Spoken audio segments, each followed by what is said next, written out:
আমি খুব বেশি বয়সে বিয়ে করিনি, আমি এখন নানা হয়েছি, আপনারা অনেকে জানেন। আমার এই বয়সে আমি নানা হয়েছি, এটা অনেকে শুনলে আসমান থেকে নাজিল হওয়ার উপক্রম হয় যে কিভাবে সম্ভব। তো আমি বলি, আমি আমার সংসার জীবন গোছানো শেষ, আমি এবং আমার মিসেস সহ বাকি জীবন আরামের সাথে দেশ বিদেশ যদি ঘুরেও বেড়াই, আল্লাহ বিল্লাহ করে বাকি জীবন কাটিয়ে দিই, আমার কোনো টেনশন নাই, কারণ আমার সংসারের সব সেট আপ করা শেষ। সে সমস্ত মানুষদেরকে দেখে আমার করুণা হয়, মায়া হয়, যারা আর্লি ম্যারেজকে দোষণীয় মনে করে, তারা অনেক বেশি দেরি করে তথাকথিত নিজের পায়ে দাঁড়ানোর কথা বলে 30-35 পার হওয়ার পর বিবাহ শাদী করেন। এই মানুষগুলো তাদের ছেলে মেয়ে হইতে হইতে, প্রথম তো আবার ছেলে মেয়ে নেওয়া যাবে না, একটা লম্বা সময় এনজয় করতে হবে, 40-এর পর হয়ে যায় ছেলে মেয়ে হতে হতে। এরপর এই ছেলে পড়ালেখা করে গ্রাজুয়েশন করতে করতে 55-60 চুই হয়ে যায়, ততক্ষণে সংসারের ঘানি টানতে থাকে। আল্লাহ না করুন ছেলেটা যদি অমানুষ হয়, এই বেচারা বৃদ্ধ বয়সে আর যাওয়ার কোনো উপায় নাই। আবার সন্তান তো একটা বা দুইটা বেশি নেওয়া যাবে না, তাহলে তার দুঃখের কোনো শেষ আছে? আর আমার সব কিছু কমপ্লিট। এখন ছেলে মেয়ে যদি বেশি বেতাল হয়, বেলাইন হয়, সোজা কানটা মলে দিয়ে দরজা দেখা দিতে কোনো অসুবিধা নাই, কারণ আমার সেকেন্ড থার্ড ফোর্থ অপশন আছে, অনেকগুলো সন্তান আছে। আর দ্বিতীয়ত আমার বয়সে এখনো অনেকখানি বাকি আছে। যাই হোক, আমি সেদিকে যাচ্ছি না। আমি যেটা বলছিলাম সেটা হলো, ছেলেদের এই বেচারাদের যে অসহায়ত্ব, এটার কথা কেউ বলে না। দেখেন, আমিও নারীদের ওয়াজি করে গেলাম, ছেলেদের অসহায়ত্বের কথা একটু বলি। এই বেচারারা যতদিন বাবার সংসারে থাকবে, তোমার ঘানি তুমি টানো, বাবা মা বাধ্য না। মেয়েকে কিন্তু এটা বাবা বা মা বলতে পারেন না।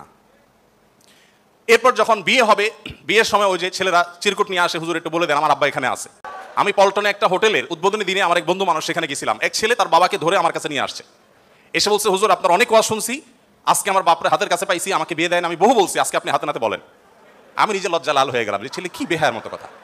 যাই হোক, তো এই বেচারারা বিয়ে করতে যাবে, বাপ বলে যে কি করো তুমি, বিয়ে করবে মানে টাকা কামাই করো।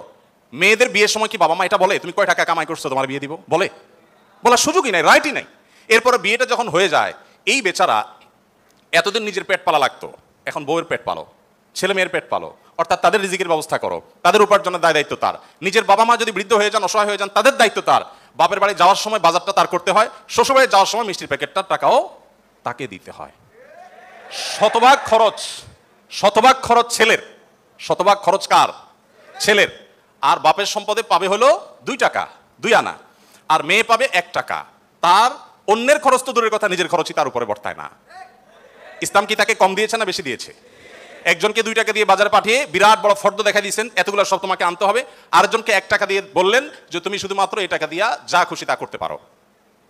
তাহলে এই 1 টাকা যাকে দেওয়া হয়েছে তার অধিকার কি কম দেওয়া হয়েছে না বেশি দেওয়া হয়েছে? আল্লাহর সাথে পাল্লা দিলে গোল্লা যাওয়া ছাড়া কোনো উপায় থাকে না। যারা নিজের বিবেক দিয়ে আল্লাহ সুবহানাহু ওয়া তাআলার বিশ্লেষণকে বিচার করতে চায়, তারা আল্লাহর উপরে যে খোদার উপরে খোদাগিরি বলে, যে সে মূর্খতা ছাড়া কিছুই করছে না। আমি শ্রদ্ধা রেখে তাদের প্রতি বলতে বাধ্য হলাম। যাই হোক, আমি যেটা বলছিলাম যে নবী সাল্লাল্লাহু আলাইহি ওয়াসাল্লাম মেয়েদের সম্পর্কে এত কথা বলেছেন। দেখুন যে মা হিসাবে মেয়েদের মর্যাদা এত বেশি। ইমাম মালিক রাহমাতুল্লাহ আলাইহি একটি চমৎকার কথা বলেছেন। তিনি বলেছেন যে আল আম্বিয়াউ আবুল বানাত। আপনারা অবাক হবেন, যত নবী রাসূল পৃথিবীতে এসেছেন, বেশিরভাগ নবী রাসূলদেরকে আল্লাহ তাআলা ছেলে সন্তান না দিয়ে মেয়ে সন্তান দিয়েছেন।